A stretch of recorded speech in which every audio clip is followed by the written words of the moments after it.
ছলা কলা আর বা ছোলচাতুরি কোনো কিছুরই কম করেনি ভারত। বিভিন্ন ব্যাপারে মিথ্যা আশ্বাস দিয়ে বাংলাদেশকে বিপদে ফেলার চেষ্টা ভারতের স্বভাবগত বৈশিষ্ট্য। তাদের প্রিয় স্বৈরাচারের আমলে বাংলাদেশ থেকে সকল ধরনের সুবিধা নিলেও দিবার সময় নানান ধরনের অজুহাত সামনে হাজির করেছে প্রতিনিয়ত।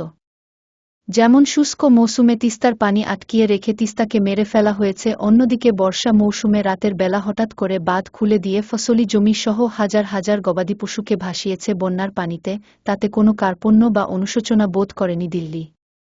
তবে এইবার দিল্লির পরিকল্পনা যাচ্ছে উল্টে।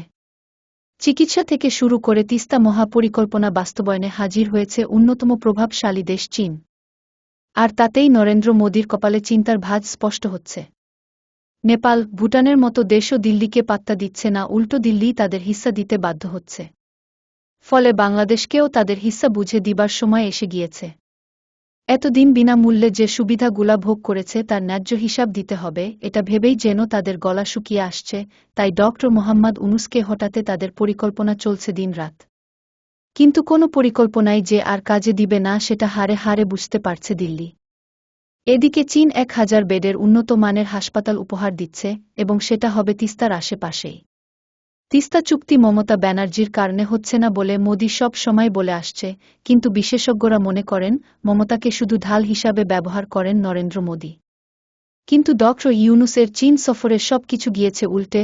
বাংলাদেশ আর তাকিয়ে থাকবে না ভারতের দিকে। চীন চিকিৎসা এবং তিস্তা পুনরুদ্ধারে বড় বিনিয়োগ করতে সম্মত হয়েছে এবং সেই কার্যক্রম খুব দ্রুতই শুরু হবে বলে আশাবাদী বাংলাদেশ।